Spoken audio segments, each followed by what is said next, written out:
그 이후로도 1990년대에는 다양한 이제 개방형 OS들이 많이 등장을 하게 되는데요. 그 중에 뭐 의미 있는 것들을 몇 가지 얘기해 보면 1998년에 이제 맨드레이크라는 배포판이 나와요. 맨드레이크라는 배포판은 레드햇을 기반으로 해서 사용성을 보다 강화한 배포판인데 그 당시에 좀 인기가 이제 많았고요. 그리고 99년이 되면서 이제 코렐 리눅스라는 게 나오는데요. 이 코렐 리눅스는 특징이 뭐냐면 와인을 수정해서 윈도우즈용 실행 파일이 돌아가게 제공하기 시작합니다. 근데 이 부분은 이제 사실 상당히 필요한 부분이었는데 그 전까지는 개발자들이 그냥 배포판의 레벨에서 했던 게 아니라 와인 프로젝트를 가져와서 돌릴 수 있습니다. 이렇게 서로 만들고 고치고 나누는 단계였죠. 하지만 코렐 리눅스 같은 경우에는 윈도우즈용 실행 파일이 돌아가는 환경을 배포판으로 만들어서 제공을 하게 돼요. 그리고 조금 다른 부류에서 나오는 것이 1999년도에 이제 나온 그 젠2 리눅스를 이야기할 수 있는데요. 이 젠2 리눅스는 어떤 특징을 가지고 있냐면 다른 배포판들은 사용자들이 별다른 노력을 하지 않고 쉬운 환경에서 쓰는 데 집중을 했어요. 하지만 젠2 리눅스는 상당히 자유로운 커스터마이징이 가능한 데 이제 목적을 맞췄어요. 그 얘기는 젠2 리눅스의 설치 과정에서 보면 여러분이 바이너리 파일을 인스톨 하는 게 아니라 직접 컴파일을 하는 과정을 통해서 설치하게 됩니다. 그리고 여러분이 모든 패키지를 개별로 선택하고 커스터마이징 할 수 있게 되는 거죠.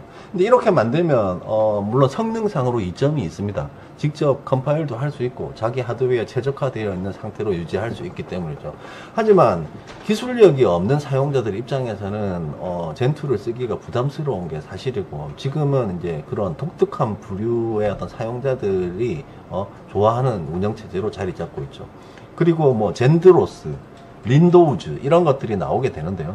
이런 것들이 이제 어떤 특징을 가지고 있냐면 가능한 윈도우 호환성을 이제 더 많이 확보하는 특징을 가지고 이제 나옵니다.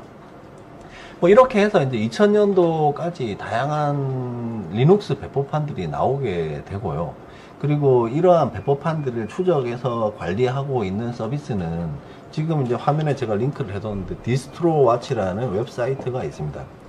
이 디스트로와치에서 지난 29년 동안에 어떤 추적되고 있는 배포판의 개수는 여러분들이 생각할 때는 배포판이 이제 몇 가지 아는 게 없잖아요. 근데 현재 여기에는 800여 개가 넘는 이제 배포판이 있습니다. 그 이야기는 1990년대 이후로 지금 30년 동안 오늘 시점에도 여전히 개방형 OS들이 등장을 하고 있고요. 그 개방형 OS 시장은 사실 치열한 경쟁을 하고 있습니다. 그 안에서 어떠한 목적, 어떠한 기능, 어떤 생태계를 가지고 있느냐에 따라서 사용자들은 이것이 좋아, 저것이 좋아라는 선호도를 표시하게 되어 있고요. 그리고 그 과정에서 여러분들이 자기에게 맞는 좋은 배포판을 고를 수도 있게 됩니다. 자, 그렇게 저희가 개방형 OS의 히스토리를 한번 쭉 짚어봤는데요. 이제 여기서 저희가 한번 짚고 넘어가야 되는 게 1900년대에는 그렇게 많은 활발한 배포판들이 등장하고 이름이 있고 익히 들으면 알만한 것들이 나왔어요. 근데 그 이후로는 딱히 떠오르는 이제 배포판들이 잘 없죠. 자, 이제 그 중에서 가장 큰 일을 한 배포판은 우분투라는 이제 배포판이 등장을 합니다. 우분투는 2004년도에 이제 공개된 배포판인데요. 영국 소재의 기업으로 등록되어 있는 이제 캐노니컬이라는 회사에서 개발 배포하는 운영체제입니다. 이건 이제 데비안 리눅스를 업스트림으로 해서 개발이 되는 거고요. 데비안에 비해서 뭐 기술적으로 크게 무언가 차이점이 있는 배포판은 아니에요. 하지만 사용 편의성에 초점을 맞춰서 사용자의 어떤 사용성을 강화하는 어떤 배포판으로 출시가 되었던 거죠.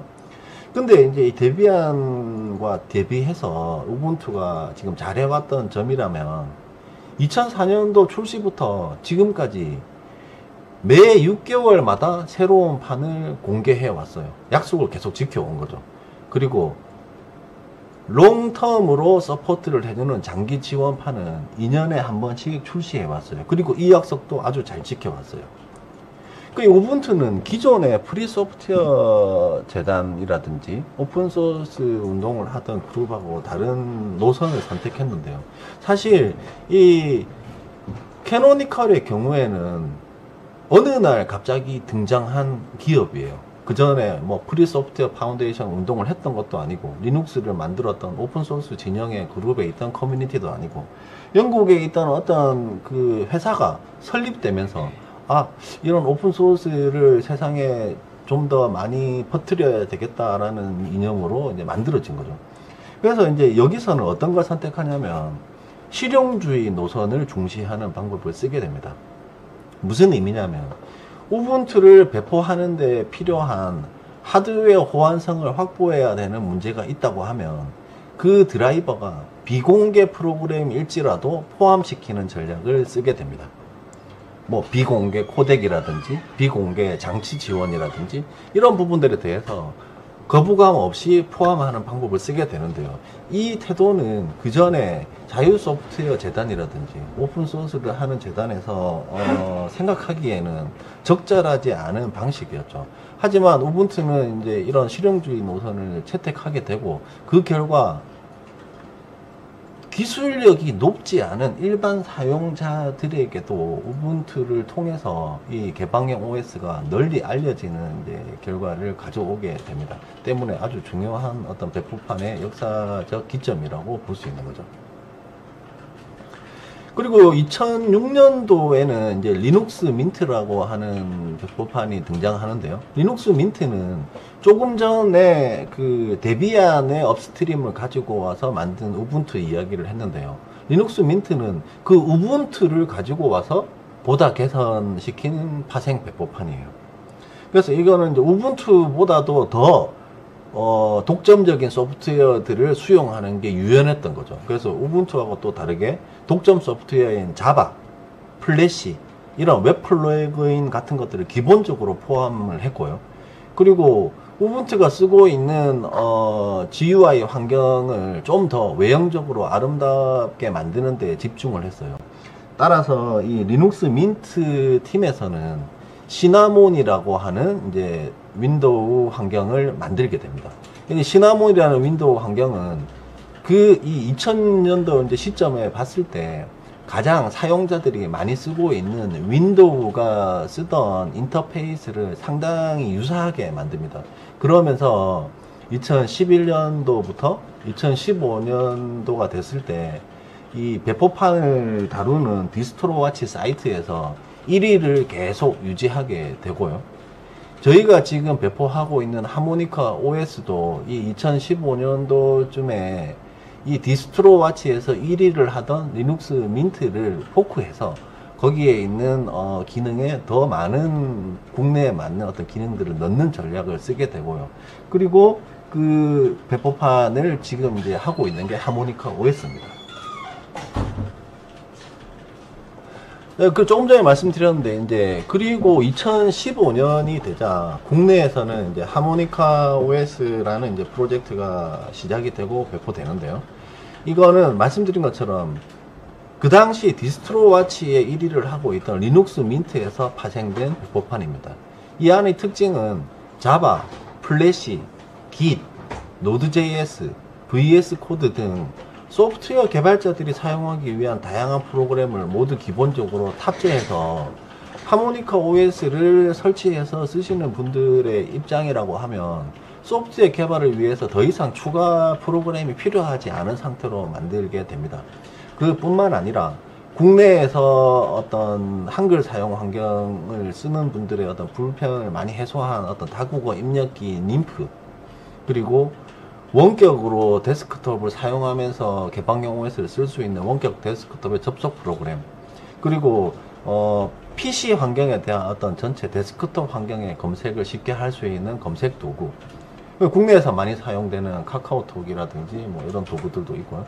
그리고 인터넷 뱅킹, 그리고 뭐 다양한 웹 플러그인 이런 것들을 사전에 미리 검증하고 여러분들이 추가적인 설치를 하지 않아도 국내 실정에 맞는 일정 수준의 기능까지는 쓸 수 있도록 호환성을 확인한 채로 기본적으로 제공하는 방식입니다. 따라서 하모니카를 여러분들이 쓰시게 되면 사실 기존에 데비안을 깔고 해야 되던 일, 우분투를 설치하고 해야 되던 일, 또는 리눅스 민트를 써도 뭔가 해야 되는 일이라는 그러한 미미하고 할 일이 많은 부분들의 일을 사실 다 검토하고 확인한 채로 배포하기 때문에 조금 더 손쉬운 환경에서 개방형 OS를 접근할 수 있다는 장점이 있는 거죠. 저희만 그렇게 이제 하고 있는 게 아니라 사실 개방형 OS를 국가가 주도하고 있는 어떤 현황을 한번 살펴보면 지금 시점에 미국은 페도라를 중심으로 해서 하고 있어요. 왜냐하면 페도라 프로젝트랑 레드햇 프로젝트랑 이제 연계되어 있는 커뮤니티 어떤 채널들이기 때문이죠. 독일은 오픈수세라고 하는 이제 잘 알려진 제품이 있습니다. 뭐 인도의 경우에도 국가 주도로 하는 보스라는 리눅스가 있고요.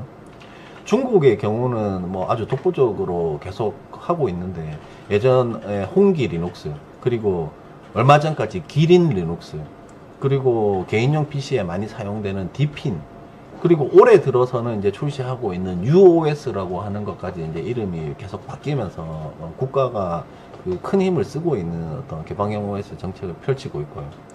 러시아 같은 경우에도 아스트라, 일본의 또 터보 리눅스, 뭐 북한도 여러분 들어보셨겠지만 붉은 별 같은 프로젝트를 개방형 OS를 만들고 진행하고 있습니다. 국내의 경우에는 현재 저희가 시작을 했을 때 하모니카라는 프로젝트를 이제 가지고 있었고, 최근에는 이제 구름 OS 프로젝트도 개방형 OS로 이제 진행을 해서 하기로 하고 공개된 이제 상황입니다.